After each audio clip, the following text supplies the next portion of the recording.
Very timely po ang topic natin ngayon kasi maraming may trangkaso ngayon, maraming may lagnat, maraming kumakalat ngayon sa matanda o sa bata. Kaya sa video na to, kukumpletuhin natin. Okay? Ang mga tips, ano yung mga bawal gawin sa unang senyales ng trangkaso or lagnat. Ano yung mga bawal gawin, ano yung mga dapat gawin, kukumpletuhin natin hanggang gamutan, kung anong kailangan ninyo, at ano yung mga early signs. Early signs, uy, magkakatrangkaso pala. At mamaya, ituturo ko rin, very important ha, meron din ako ituturo ng 3 bad signs na kailangan dalhin agad sa ospital o sa doktor ang pasyenteng may lagnat or trangkaso. Okay, kompletuhin natin. So, yan, maraming may lagnat, may flu ngayon. Ang first gagawin natin, alamin natin, trangkaso ba to or sipon lang? Yan ang first dapat alam natin. Kasi kung sipon lang to, hindi naman malala ang sipon, wala namang complication ng sipon, 'di ba? Pero pag flu, maraming klaseng flu, merong komplikasyon ng flu. Pag sipon, usually ang sipon dito lang, runny nose lang, nagbabahing lang, tapos konting sakit ng ulo, konting init-init, pero halos wala talagang lagnat ang sipon. Gagaling din in 2 days, 3 days ang sipon. Pero pag trangkaso na or flu, iba na to. Pwedeng high fever na to, 2 days, 3 days, minsan umaabot ng 39 degrees. Pero ngayon, ituturo ko sa inyo ano yung mga unang senyales ng flu. Yung 1 day before, bago ka magkaroon ng flu, ano mararamdaman? Yan ang gusto natin malaman, very early.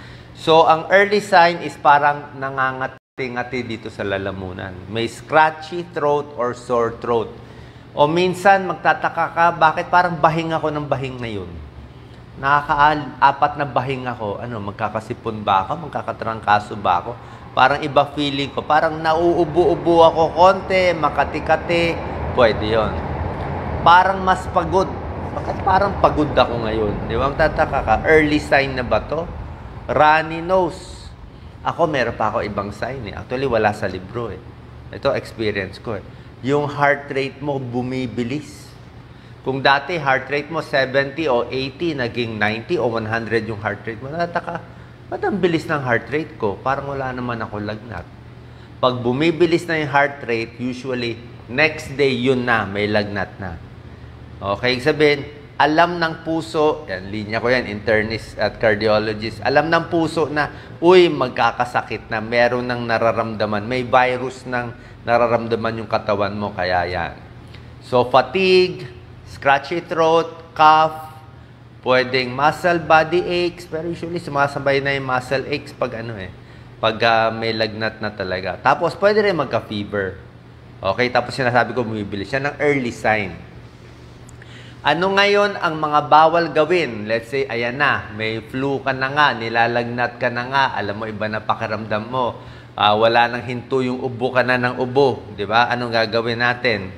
First, yung mga bawal gawin is, bawal ka na pumasok sa school, di ba? May lagnat ka na, makakahawa ka, very contagious ang flu, okay?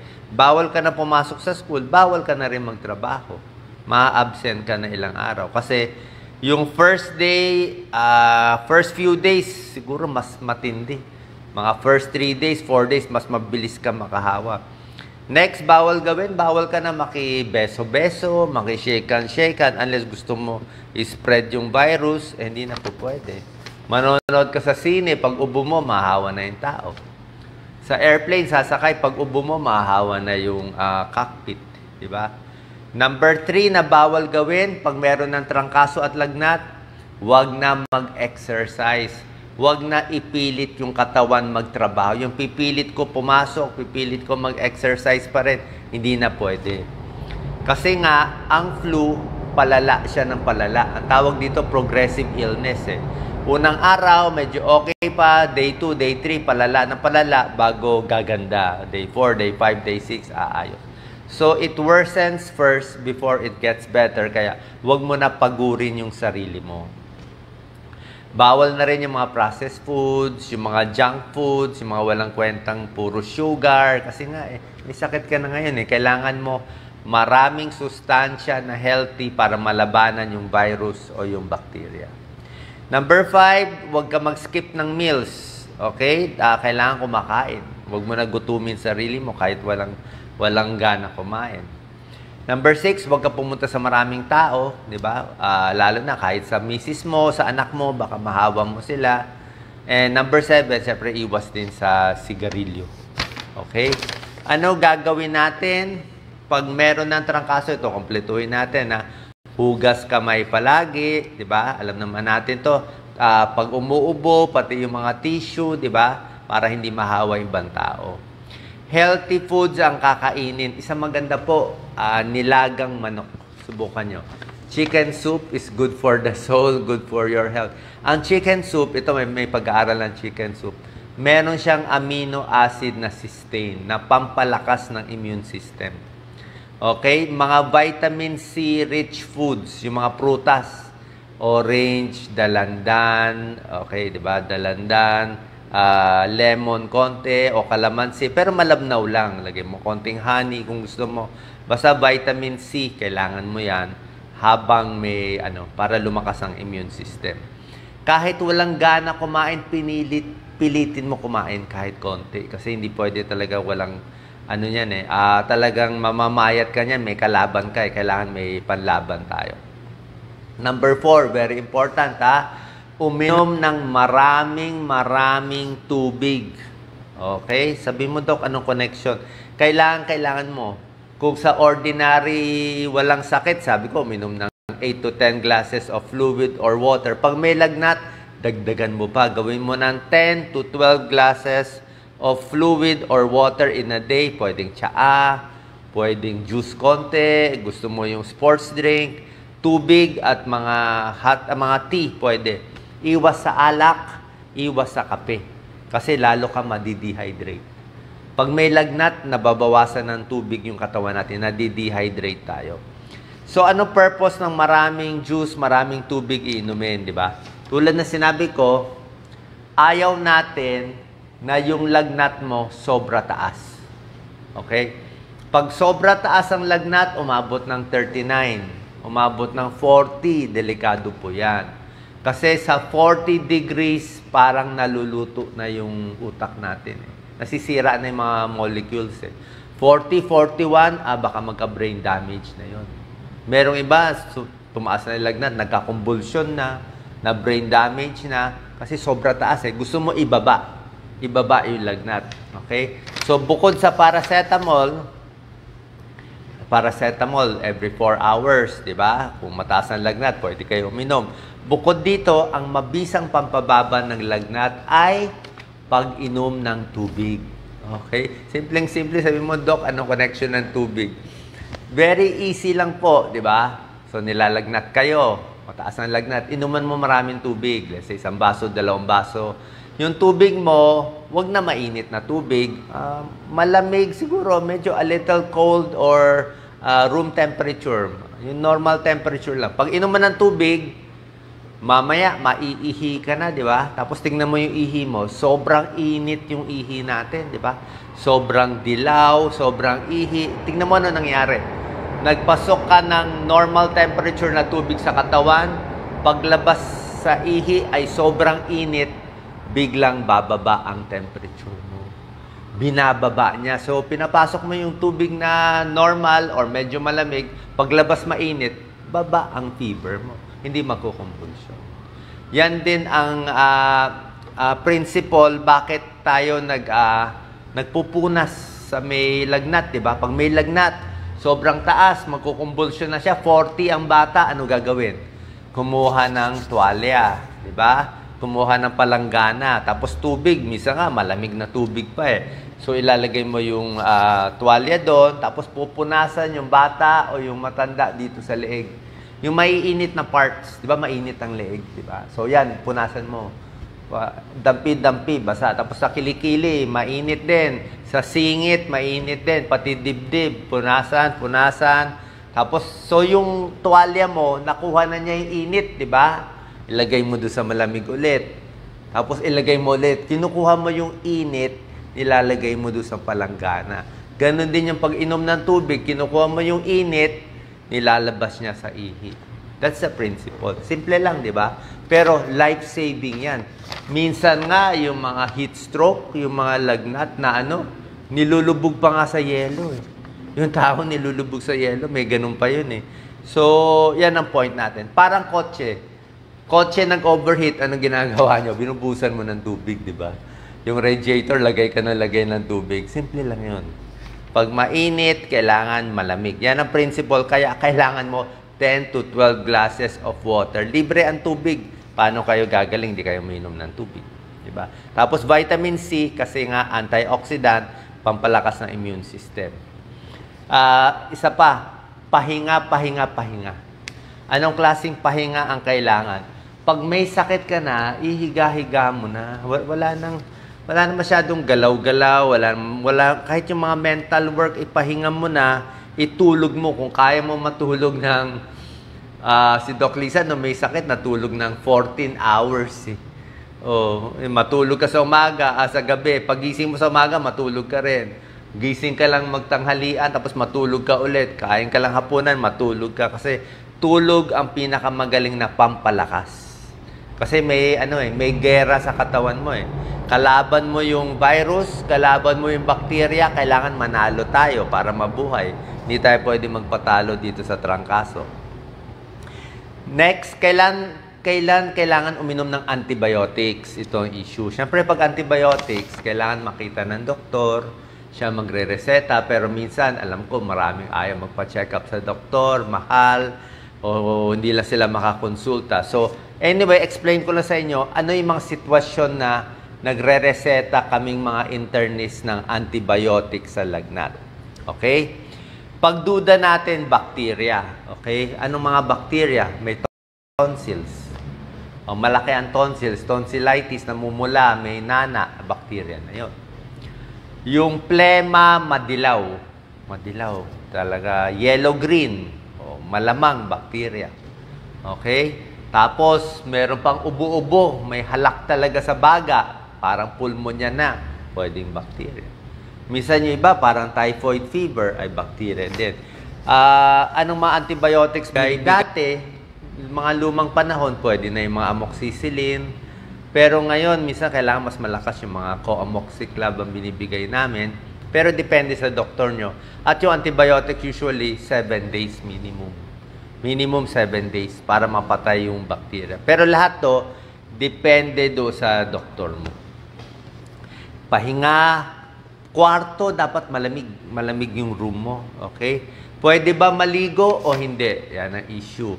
Pagdating sa ligo, para sa akin, kung mataas ang lagnat, siguro punas-punas na lang muna. Kasi nga, mahina katawan mo eh.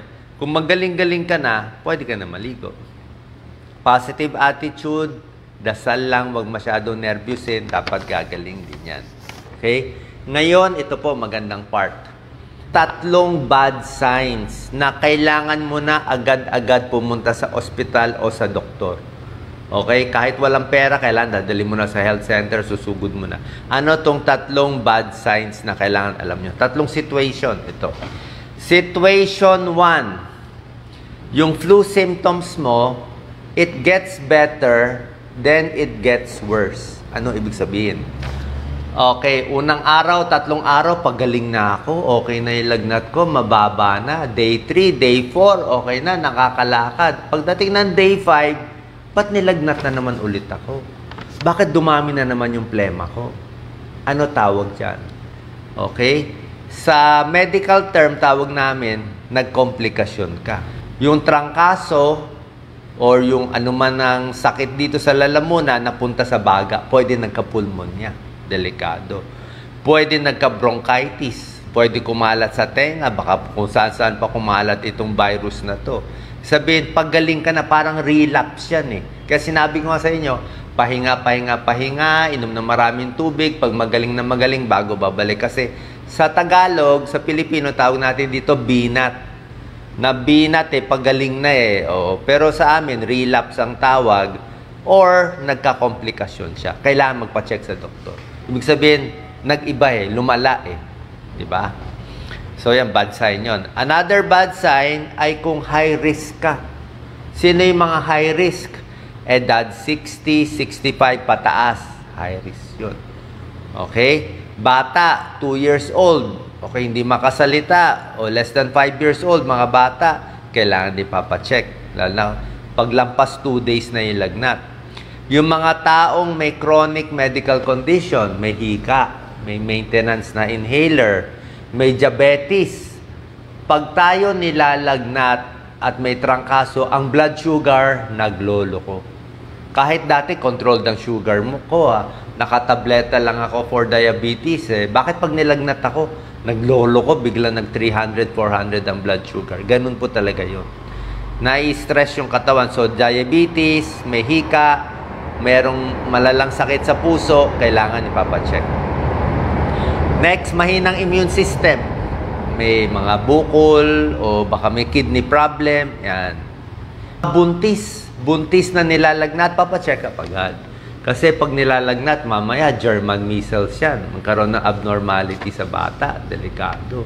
Diba? Sa first trimester, first 3 months. So, buntis. Ayaw din natin. Number 3 situation ng trangkaso na kailangan makita ng doktor. Ito yung mga emergency signs. Ano itong mga emergency signs? Sa adult muna tayo. Sa adult, yung kailangan dalhin mo sa doktor emergency signs, syempre, yung hindi na makahinga. Hirap. Ako kasi bilang doktor, kita namin sa mukha eh. Pag nakita mo yung mukha ng pasyente, parang toxic looking. Alam mo, iba na kulay niya. Parang iba kulay parang maitim-itim yung mukha. Ba't nangingitim yung mukha? Baka wala ng oxygen. Diba? Kulang na o talagang hapo na. Galit na itong mga muscle sa leeg. May chest pain na. Confused na. O, kamusta ka na? Hindi na makasalita. Umuungol-ungol na. Parang nalilito na. Wala na sa tamang pag-iisip. Okay? Dizziness. Biglang nahilo. So, bakit tayo matatakot nahilo siya? Baka stroke yun eh. Hindi mo alam. Nahilo. Suka ng suka. Bakit suka ng suka? Kala mo masakitan yan. Ang suka ng suka, isang sign yan na mataas ang pressure sa utak. Baka nagkaroon ng problema sa utak. Hindi natin alam. Infection, meron nangyari. Kaya mataas pressure, kaya suka na suka. So, hirap huminga, chest pain, confusion, di makausap, suka na suka, nahihilo, dali na agad sa ospital yan. Sa mga bata, sa mga sanggol, ano naman ang mga sign? Hirap din huminga. Sa mga sanggol, nagiging blue. Mabilis silang mag-blue. Nagbu-blue ang balat, nagbu-blue. Ibig sabihin, wala ng oxygen. Ayaw na kumain ng bata. Pag hindi na kumakain, hindi na umiinom, ay, hindi na pwede. Ito sa bata, common to. Nakikita ko to sa mga pasyente ko mahirap. Umiiyak na walang luha ang sanggol. Okay? Umiiyak, walang luha. Ibig sabihin, wala na siyang tubig sa katawan. Dehydrated na siya. Yun na nga point ko, diba sabi ko sa inyo, pag may lagnat, nauubos yung tubig sa katawan, nadi-dehydrate, kahit hindi siya nagtatae. So, no tears when crying, hindi na makakain. Tapos, kung may rashes ang bata, pag may rashes kasi yung bata, hindi mo alam, mamaya, dengue pala yun, may rash. O hand, foot, mouth, may rash. O baka ibang mga sakit, meron pa mga malalalang sakit na may rash. Okay? So, ito yung mga bawal gawin na dapat gawin, hopefully. Pero dapat kumain ng masustansya, magpahinga, paracetamol, para sa ubo, the usual, mga carbocysteine, wala namang masama, fluimucil, lagundi, kung anong gusto nyo. Pero basically, itong home remedy, pag inom ng maraming juice, pahinga, tapos lakad-lakad lang, tapos basa-basa lang, makinig lang ng music. Pwede, may tulong po yun. Magdasal, makinig ng music para ma-relax yung katawan natin. At after a few days, pag pagaling na, unti-unti babalik sa trabaho para hindi rin ma-relapse, mag-complication, or sa Filipino term, wag mabinat. Saan po nakatulong tong video? Dahil maraming inuubo at nilalagnat ngayon. God bless po.